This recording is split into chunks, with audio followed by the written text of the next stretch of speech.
ونستغفره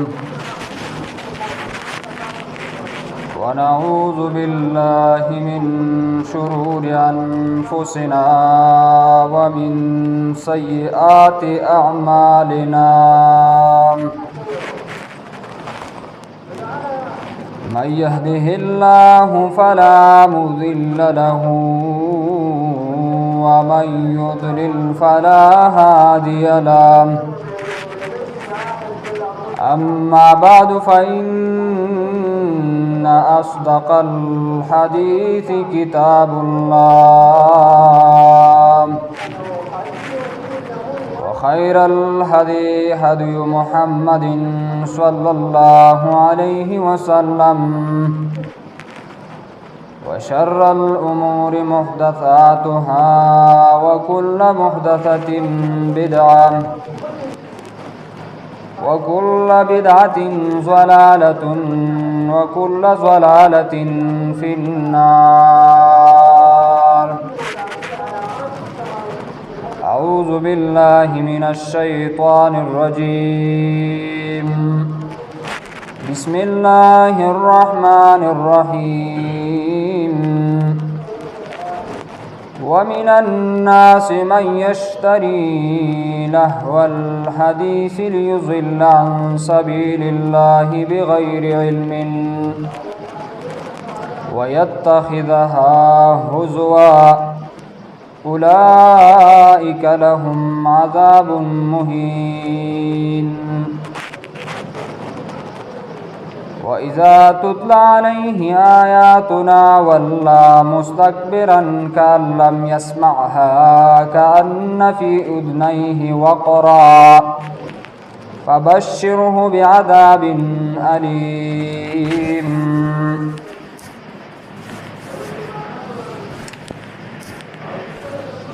زماد اسلام قابل قدر عزتمند مسلمانان رونو او په کورونو کې په پرده کې ناستو زنانو د الله رب العالمین په لوی احسان او فضل او کرم سره منګله الله د تیر جمعینا واخلا تر د دې جمعې پورې ژوند راکو او د جمعې د مانځه د ادا کولو توفیق الله رب العالمین راکو. زما عزتمندو بطور مقدمه یو څو خبرې عرض کول غواړم. اول نمبر خبره ده چې الله رب العالمین دنیا پیدا کړله. په دنیا کې الله رب العالمین څو سوه قسمه یا څو زره قسمه مخلوقات الله رب العالمین پیدا کړل. په دې کې اختلاف دی، څو کوئی زر قسمه مخلوقات الله پیدا کړي، څو کوئی 80 زره دي. بهرحال په دې مخلوقاتو پیدا کولو کې د الله رب العالمین خپل یو حکمتو. منګله شکر په دې خبره باندې ادا کول پکار دي چې منګه الله رب العالمین په دې دومره ډیرو قسمونو کې په انسانانو کې چې کوم دنو پیدا کړو. ځکه دا انسانان دا اشرف المخلوقات دی. د دې سلسله الله رب العالمین د آدم علیه السلام نه را روانه کړله. آدم علیه السلام او حوا رضی الله عنها الله پیدا کړه او یو جنت کې وو، یو باغ کې وو. د هغې نه الله رب العالمین راویستل، تفصیل دی په هغې کې. او بیا د هغې نه الله رب العالمین د انسانانو سلسله را شروع کړله. د قیامت د ورځې پورې به د انسانانو وجودي. دا څومره مخلوقات چې الله رب العالمین پیدا کړي دي، دا الله رب العالمین د انسانانو لپاره پیدا کړي. کو هغه ونې دي، کو بوټي دي، کو هغه سمندرونه دي، کو اوبه دي، کو هوا ده، هغه حیوانات دي کو حشرات دي دا ټول الله رب العالمین د انسانانو د پیدا لپاره الله پیدا کړل خو انسان الله رب العالمین د یو مقصد لپاره پیدا کو قرآن کې الله رب العالمین دا تذکرہ کوي وما خلقت الجن والانس الا ليعبدون الله وی دا انسانانو پیریان معنی دي پیدا کړي مگر د خپل عبادت لپاره مې پیدا کړي بس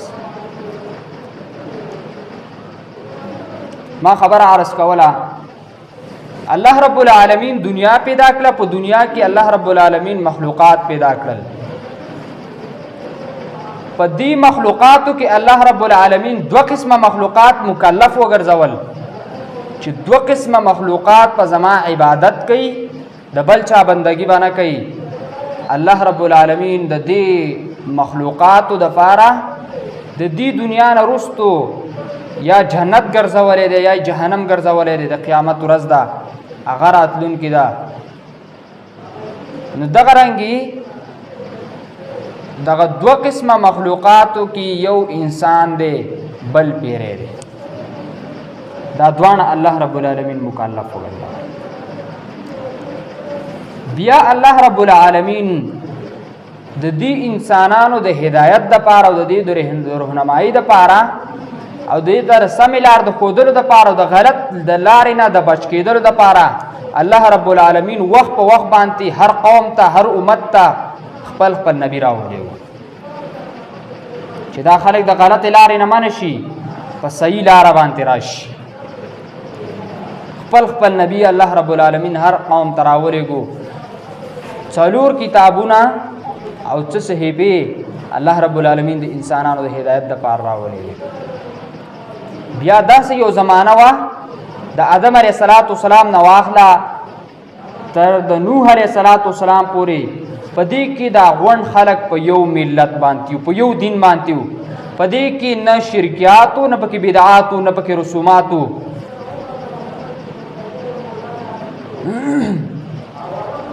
د نوح علیه السلام د مبعوث کېدلو نه مخکې د رالیږلو نه مخکې په دې قوم کې د شیطان په ذریعہ باندې شرکیات شروع شول هغه ډېر غټ تفصیل لې پاغه کې چې دا شرک په دې قوم د نوح علیه السلام کې څنګه شروع شو په انسانانو کې دا شرک څنګه شروع شو د بزرګانو تصویرانې جوړتل هغې ته به اول اسې کتل تسلي به پې کوله بیا څه زمانه تېرېدله شیطان وله رالی ویل دې تصویرانو د دې عبادت پس تاسو مشرانو کاو هغه خلکو ایسته د دې عبادت شروع شرک پکې شروع شو الله رب العالمین نوح علیه السلام راولي د نوح علیه السلام نه وروستو د توحید بیان وشو د شرک رد وشو د شرک پرد کې به الله رب العالمین اخیری نبی مبعوث کو چې هغه محمد رسول الله صلی الله علیه وسلم موږ لم شکر په دې باندې ادا کول پکار دي چې موږ الله رب العالمین د محمد رسول الله صلی الله علیه وسلم په امت کې پیدا کړلو په دین محمدي کې الله رب العالمین موږ راوست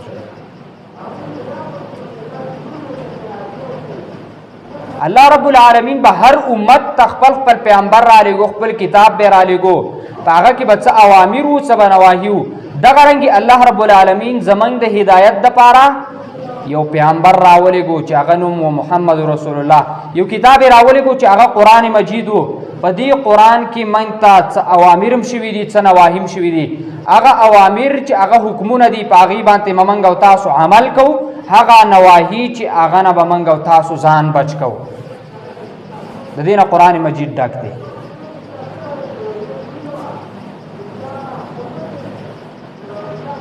نو په قران مجید کې بعضی حکمونه دي چې دا کوي دا کوي دا کوي په قران کې الله رب العالمین په دې اوله سپاره کې د يهود صفات ذکر کړي د يهود یو صفت په قران کې داو چې اغیبا د کم شینه چې الله منع کړیو هغه نه منع کېدل بلکې هغه ته را تکاو او د کم شی حکم چې ته الله رب العالمین کړو هغه تبا نه راتلل بلکې هغه به نه کوه لکه مثلا ستاسو د ذهن لپاره به یو مثال پیش کوم من ته الله رب العالمین د دې خبرې حکم کړی دی چې تاسو به 5 وخت مونځ کوئ، اقیموا الصلاة. من ته الله رب العالمین د دې خبرې حکم هم کړی دی چې تاسو به زکات ورکوئ، واتوا الزکاة. من ته الله رب العالمین د دې خبرې حکم هم کړی دی چې تاسو به روژه به نیسئ په میاشت د رمضان کې. کله چې د باندې میاشت د رمضان راله تاسو به روژه نیسئ. حج د باندې فرض شو، حج به کوئ.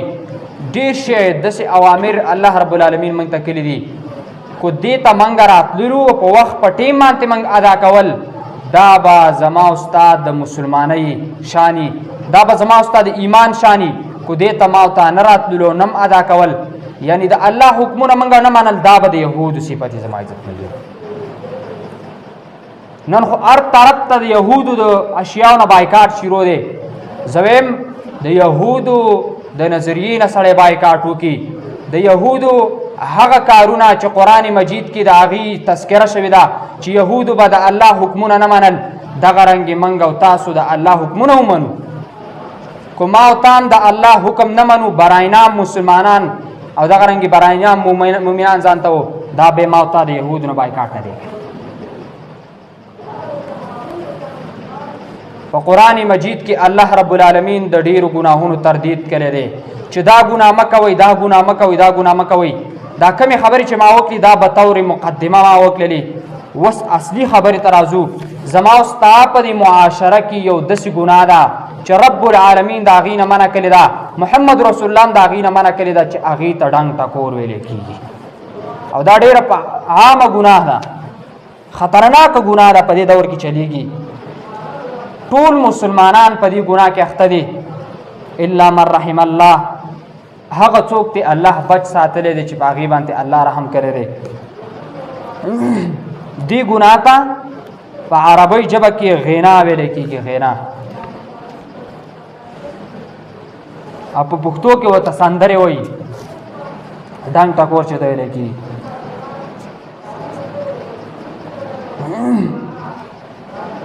د هر چا په جب کې د دغه ډنګ ټکور اسباب موجود دي، د هر چا په کور کې د دغه ډنګ ټکور اسباب موجود دي.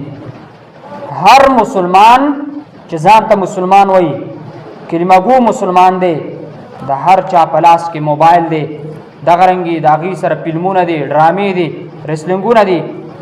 د دې ټولو مردارینو نه د دې مسلمان موبایل ډک دی. د بېحیایۍ تصویران او دغه رنګې په دې خبره هم ځان پوه که، دا شیونه د مسلمان عزت ختموي. په دې کار باندې الله رب العالمین ناراضه کېږي، په دې باندې د انسان دنیا ته نقصان رسیږي او آخرت ته نقصان رسیږي.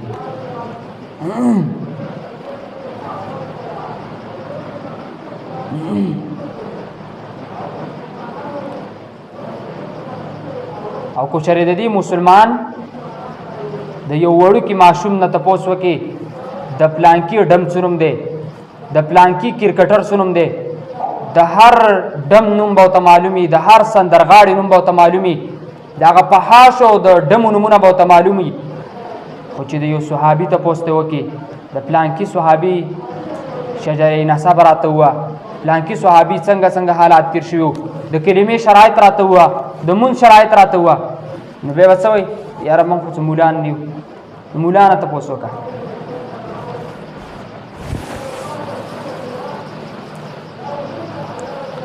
یو څو خبرې دا ډېرې اهمې خبرې دي، یادول غواړي. یو،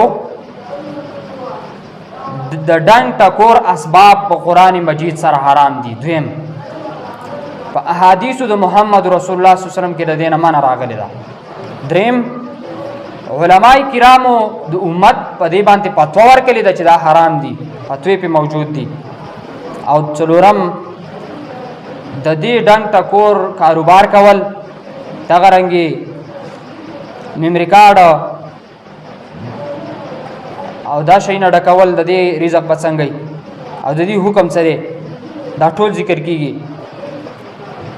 بهرحال ما چې په خطبه کې کوم آیات مبارک لوستلی و، په دې کې الله رب العالمین فرمایي، الله وی ومن الناس من یشتری لهو الحدیث لیضل عن سبیل الله. د دې آیت متعلق ابن جریر د عبد الله ابن مسعود رضی الله تعالی عنہ قول ذکر کړی دی واما قوله تعالی لهو الحديث فقال عبد الله ابن عباس رضی الله تعالی عنہ الغناء والذي لا اله الا هو يرددها 3 مرات. د دې آیت مبارک رسول الله صلی الله علیه وسلم صحابي عبد الله ابن مسعود قسم خوري وی زماني په هغه ذات قسمی چې دا غنه بغیر بل اله نشته. د دې لهو الحديث نه مراد غانه بجانې دي. غنات مراد ده. حسن بصری مولا دا قول دی هغه وی د مراد د لهو الحديث نه دا چې کوم دینو چې دي غانه بجانې دي. الله وی ومن الناس بعض سپک خلق په دنیا کې شته چې په دې شیونو باندې خپل قیمتي وخت ضایع کوي خپل روپۍ په لګي. الله د دې خلقو توهین ذکر کړی دی. الله صحابه کرام رضوان الله علیهم اجمعین دا غیر تفسیر مطابق د لهو الحديث نه مراد هر هغه شی چې هغه خلق د الله رب العالمین د دین نه غافل کی د سه دوستانی چې هغه کې نو د دنیا خیر شته نه پکې د آخرت خیر شته بغیر د حسرت او د افسوس او د رسوایی نه دامتی مراد دی. علامه ابن قیم رحمه الله وی د ډنګ ټکور اثر په دنیا کې د انسان په زړه کې خوشحالي پیدا کوي لیکن بیا رستو افسوس. نن سبا ته ګوري کنه دا نوجوانان زیاتر امپرینې به لګولي په غوږونو کې غانې بجانې باوري هغه ټیم کې ځان خوشاله کوي به وی یاره زما په دماغ باندې بوج دی زړه ته مې برنا کوي خفګان دي هیڅ وجه نشته خفګانونه دي ټینشنونه دي دا وجه دا د زمانونو دا د الله رب العالمین نه بغاوت شروع دی. دا ډنګ ټکور له لعب دا سندره اوریدل غانې بجانې اوریدل دا په دغه وخت کې د انسان په زړه کې د سمازه شانته کې پیدا کی خو بیا وروسته د انسان په ذهن باندې ډېر لوی بوج جوړیږي. اوبه د دې غانو بجانو ډیټا ساتل فلمونه او رسلنګونه به حیات تصویران دا حرام دي. زما عزت مندو وجه دا چې دا د الله رب العالمین د دین نه خلق غافل کوي معنا کوي. دا کار چې څوک کوي الله ولا یو څو سزاګانې ذکر کړي دي ويتخذها هزوا. الله وی دی انسان ته زما دا دین سپکاري وری الله خو تا د تر کم مقصد د پاره پیدا کړي وی هغه مقصد ته نه کې داغې نه ته بغاوت کې غانې بجانې دا د قرآن او د حدیث په نصوص سره حرامي دي. نو چې دا تاوري نو الله وی ويتخذها هزوا. الله وی دی انسان زما دا دین سپک وګڼو زما دا دین وته سپک کاری سزا یې څه ده. الله وی اولئک لهم عذاب مهین. دس عذاب به الله ورکی شرمون کې عذاب به الله رب العالمین ورکی شرمون. الله رب العالمین به ذلیل کی کله چې دس انسان ته ویل شي چې الله کتاب تکینا د قرآن درس تکینا د حدیث درس تکینا د جمعې په ورځ باندې لږ وخت جمعه تلال چې بیان کیږي واعظ او نصیحت کیږي دا په اخیره کې را خوش شوی خطبه بشیروي و یاره بیان را باندې بوج کیږي د قرآن درس او تدریس را باندې بوج کیږي د روزه کې بتا سو کتلی زید خلک دي په جمعات کې با عالم درس او تدریس د قرآن به کا او بعض د خلک چې هغه په فزول یا په پراتو خوبونه به کول یا په بارو باندې ګرځیدل یا به موبایل به فزول استعمالولې هغه نه چې تاسو کې تولې دي چې یاره په منګ باندې بوج کیږي. بعض خلک په کې لاره دی باندې مو مر وي بل کار نشته غوګونه را لو خړل ته خوب نه وېستلو لوډ سپیکر یې لګولې هر ټیم کې د دس انسان په باره کې قرآن وایي وایذا تتلى عليهم آیاتنا والله مستكبرا. الله وی انسانا چې په یو ځکه درس کېږي دا ولا وخت نه ور کوي ځان ورته لوی ښکاري. الله فرمایي کألم يسمعها کأن فی اذنیه وقرا.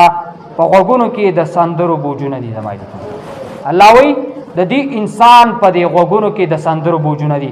په دې انسان باندې د قرآن زکه بد لګي چې د دې انسان په غوږونو کې د سندرې دي غانې بجانې د دې بوجونه دي د هغې په وجه باندې په قرآن بد لګي.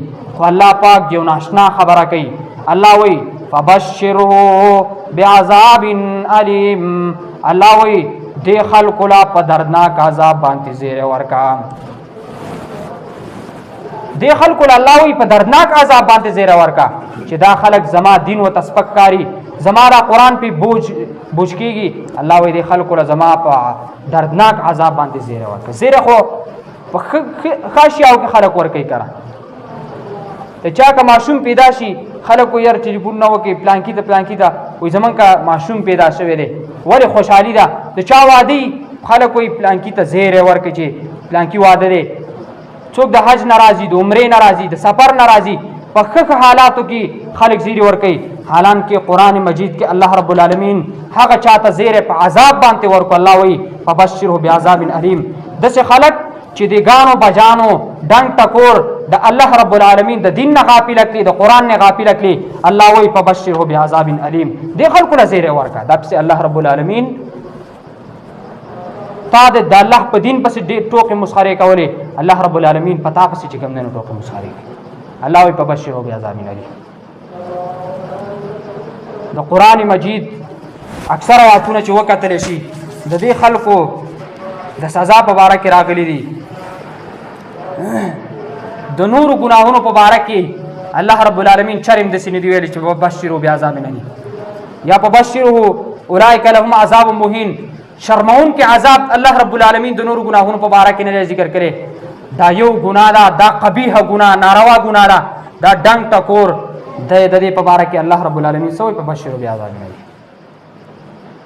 قرآن کې چې الله رب العالمین په 13 سپاره کې د مؤمنانو صفات ذکر کوي. الله وی قد افلح المؤمنون الذين هم في صلاتهم خاشعون والذين هم عن اللغو معرضون. الله وی یقینا کامیاب دي مؤمنان دا هغه خلق دي چې په خپل منځونو کې خشوع کوونکي دي. منځونو کې خشوع کوي، عاجزي کوي، په خپل ارکان او ادا کول سره منځونه کوي او دا هغه خلق دي. الله وی والذین هم عن اللغو معرضون. الله وی دا هغه خلق دي چې د لغو نه اعراض کوي. وس لغو څه ته ویل کیږي؟ محمد ابن حنیف رحمه الله دا یو لوی عالم دی. هغه وی لغو څه ته وی؟ لغو ډنګ ټکور ته ویل کیږي، غانو بجان سندرو ته ویل کیږي. مومن سړی بر دین اعراض کوي. الله رب العالمین د مومن صفت ته دای چې د دینه به اعراض کوي.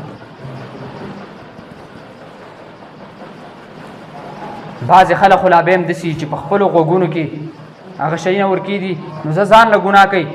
بعض کمقل او بیوقوف او جاهل خلک دسی دي چې هغه په خپل کورونو کې غړ غړ ډیبونه ولګي. رډوان اپم او شمال دا شیونه به لګولي. په څلورم او پنځم کور کې به دا شیونه اورېدل کېږي، په کوڅو کې به اورېدل کېږي، په جمعاتونو کې په مساجد په دیرو کې حجرو کې به اورېدل کېږي. او بعضې داسې ناپوهه ځوانان دي چې هغه په لاره باندې رواني او دغه رنګې ګانې بجانې به لګولي. د الله بنده ځان خو دې ګمراه کو، ځان خو دې ګناهګار کو، بل ولې ګناهګار دا ډنګ ټکور چې بل مسلمان اوري او هغه ته لږ شانته کې خوان او مزه واغستله خو دې بې ځای ته ورساو که نه خو دې ګناهګار کو. د ګانو بجانو نه د ګانو بجانو اورېدل دا ګناه ده. خوند ته اغستل علما کرام لیکي خوند ته اغستل دا ګوره کوپر دی زما عزت مندرو. ولی ته د ګناه نه خوان اخلي؟ خوان خو د الله رب العالمین په دین کې وو، تا د بېدینۍ نه دین خوان واغست. دې باندې الله رب العالمین څومره ناراضه کېږي. د مسلمان او د مؤمن شان دا دی. الله وی والذین هم عن اللغو معرضون. د لغو نه به اعراض کوي. د لغو نه مراد محمد ابن حنیف رحمه الله وی د دې نه مراد چې کوم نه ګانې بجانې دي. الله وی الذین لا یشهدون الزور واذا مروا باللغو مروا کراما. امام مجاهد رحمه الله ذکر کوي د لغو نه مراد دلته کې هغه ډنګ ټکور دی.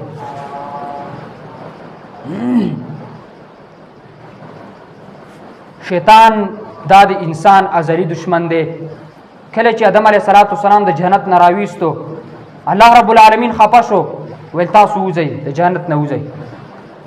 شیطان هم د جنت نه راویستو. آدم علیه السلام، حوا رضی الله عنها د شیطان چې د جنت نه راوتو نو د الله رب العالمین ته قسمونه خوړلي. دومره ازلی دشمن الله رب العالمین په قران کې وایي دا شیطان ستاسو د پاره دشمن ښکاره دی. نن سبا زما او ستا سره چا په یو پټیو په ځمکه باندې یو ورور مسلمان لانجئ هغه ته ما ته څومره سپک ګورو مخ دې اړو بلکې د دې پورې چې په معمولی خبرو باندې خلکو قتلونه کړي دي. ته وګوره شیطان زما او ستا ازلي دشمن دی هغه نه ما ته چارې معراضونه کو. قرآن کې الله رب العالمین د دې شیطان قسمونه را نقل کړي دي. شیطان الله ته قسم خوري وایي ستا بندګانو ته په لاره کې کینم. الله ته وایي دوی بر سمې نارې نه اړوم د مخې طرف نه به ورته راځم د شا طرف نه به ورته راځم. او به شیطان په آخره کې یو خبره کوي. شیطان وایي ولا تجد اکثرهم شاکرین. الله وایي دا شیطان ما ته داسې خبره کوي چې ستا دا بندګان به ډېر ګورې شکرګزار ونه ګورې په دنیا کې به دا ستا دا بندګان دا شکر ونه باسي. ولې کله انسان کې دین نه کو تا هغه ته ډېر د الله رب العالمین آیاتونه بیان کې قرآن ورته بیان کې په هغه کې شکر ماده پکې نه شکر نو باسي هغه د الله رب العالمین د دین نه چې کوم دی نو بغاوت کوي. تا ته څومره احادیث د محمد رسول الله بیان شول تا ته څومره د قرآن آیاتونه بیان شول چې ته وسم ډنګ ټکور اورې ته به د شیطان رورې.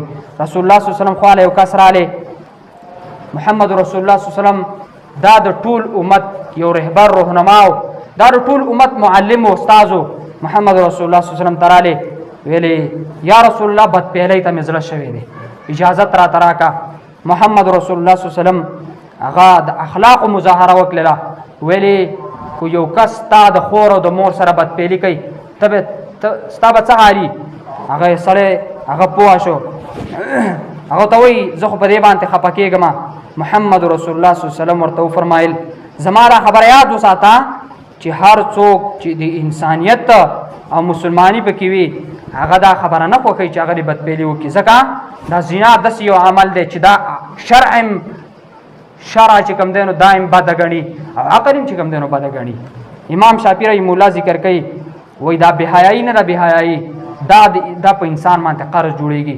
ته نن د یو ډمې د یو فحاش زنانه هغه ګانې بجانې اورې د هغې اوازونه اورې سندرې اورې د هغې تصویرانو ته ګورې دا په تا باندې قرض کېږي زما رونو. امام شافعي رحمه الله دا قول ما تاسو ته ذکر کو. په دې موبایل کې ښه حالات هم شته دی بد حالات هم پکې شته دی.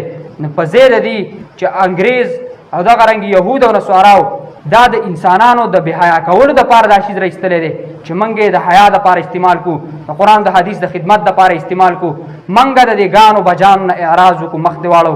الله رب العالمین به هم زموږ او ستاسو نه راضي شي. الله رب العالمین دې په دې خبرو باندې ما او تاسو له د عمل کولو توفیق راکړي. اقول قولي هذا واستغفر الله لي